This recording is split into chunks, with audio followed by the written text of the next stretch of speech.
ano natin.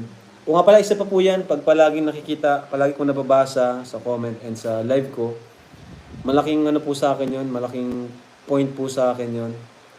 Kasi, ibig sabihin, solid siya, nanonood siya sa live natin. So, si Oreda TV, palagi ko yung napapanood, Yan din, si Kuya Potpot.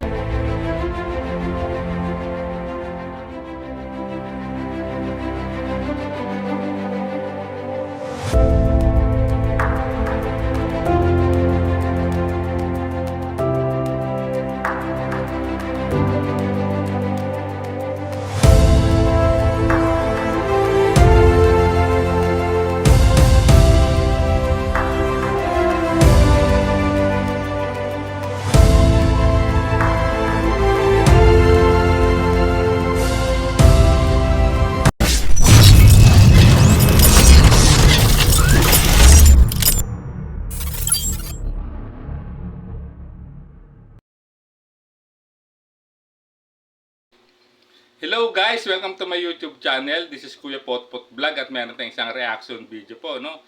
Ito po ay patungkol sa nakakagulat na nalaman po ni Kalinga Prab, no? Sa naging comment po ng isang live commentator sa kanyang nakaraang live kagabi. At siyempre, bago tayo magsimula, ay mag-shoutout po muna tayo. May love shoutout po sa ama ng Kalingap na si Kuya Bal Santos Matubang, Ate Edna Vlogs, Kalinga Prab, 10 ng kanyang mga kasamahan. At siyempre, may love shoutout din po sa lahat po ng sumusuporta sa buong Team Kalingap. Isang mapagpalang umaga po, tanghali o gabi mga Kalingap, saan man kayong sulok ng mundo. Naroon, naway lagi po tayong gabayan ng poong may kapal. At yan guys, no, simulan na natin ang ating reaction video guys, no, at meron akong ipapakita sa inyo very short video clip, no, kung saan may nasabi po si Kalinga Prab about po sa EDSI guys. So, panoorin po natin.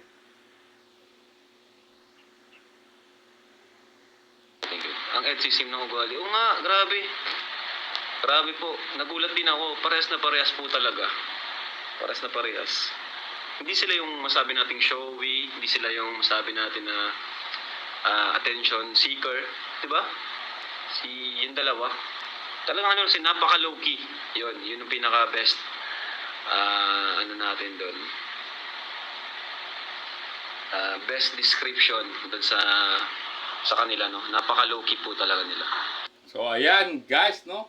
At nagulat, no, dito si Kalinga Prab, no, na napansin niya nga na maraming pagkakahawig o pagkakaparehas ng pagkakagusto, no, o pag-uugali itong dalawa, itong si Kalingap Edo at si Beyonce, no.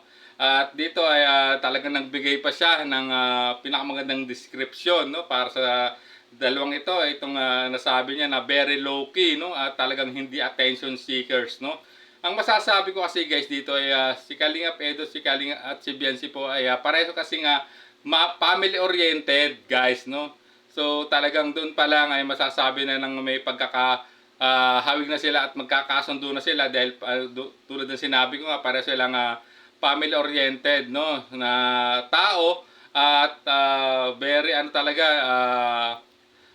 low key kasi nga po guys, no, hindi talaga nila hindi sila attention seeker kasi nga po yung mga galawan nila talaga ay napaka lang, simplihan lang kasi nga kung makita nyo every vlog po talaga ng tambalang ito ay guys, no, yung mga body language pa lang, no, talagang kikiligin na yung mga viewers, no, wala pa halos, no, konting salita lang talagang yung kinikilos nila na very natural. At which is doon pa lang halos talagang kinikilig na ang lahat, no? Talaga kaya marami nag-aabang sa tambalang ito at hindi na rin ako nagtataka, no, kung bakit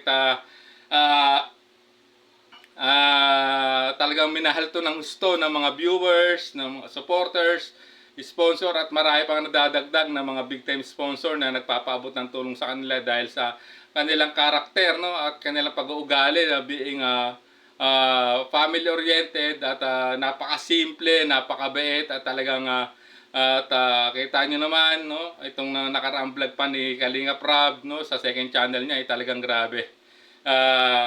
Nalaman natin na grabe, no, may pusong kalingap, no, itong si Beyonce na off-cam, no, na kinagulat po ng K-Boys on Mission nung bumisita, sila ang K-Boys on Mission, no, doon sa isang beneficiary po nila Kalinga Prab na si Angel, no? Dito nalaman talaga ng madla ng mga supporters na ganun pala ang isa sa mga totoong ugali po ni Beyonce, no? Talagang may pusong paglingap, ika nga, no? Kaya talagang para sa akin talaga magkakasundo talaga sila ni Kalinga Edo if ever na magiging sila man in the future, no? Kasi talagang sa ngayon siyempre ano pa si Beyonce, hindi pa po pwede kasi alam naman natin kung ano dahilan. At kung talagang willing to wait, no, si Kalinga Edo, talagang magiging happy ending yan, guys, no. Abangan na lang natin ang mga susunod na kabanata sa kanilang tambalan, no. At talagang alam ko naman na maraming sumusubaybay at maraming nananalangin na sila sa bandang huli, guys, no, dahil grabe naman po talaga ang pagmamahal po, no, ng mga supporter sa kanilang tambalan dahil nakitaan nga po sila ng talagang kakaibang karakter, pag-uugali at dito nga tulad na nabanggit nga ni Kalinga Prab, no, yung pagiging nila low-key, no, sa lahat, napakaano lang, no, hindi sila mataas.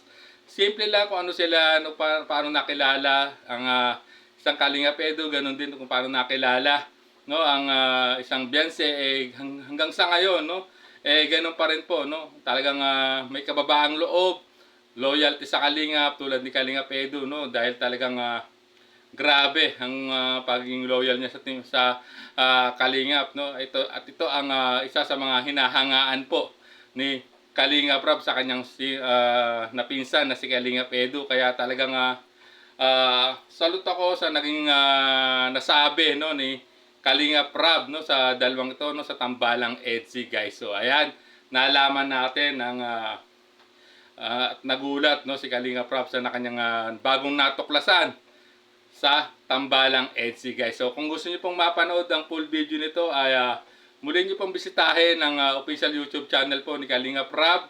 At siyempre, don't skip ads para mas makatulong po tayo sa lahat ng programa at adhikain po ng Team Kalingap, no, sa pangunguna po ng ama ng Kalingap na si Kuya Bal Santos Matubang, no, Kalinga Prab at Ate Edna Vlog. So hanggang dito na lang po ang ating reaction video. Maraming salamat po. Hanggang sa muli po nating reaction. There's a vlogger named Kuya Papa, spreading good vibes, giving all he's got. With the camera in his hand, he hits the road, capture moments, sharing stories untold. Kuya Papa, he's the one we adore, bring smiles, he's got so much more. In this crazy world, he is a ray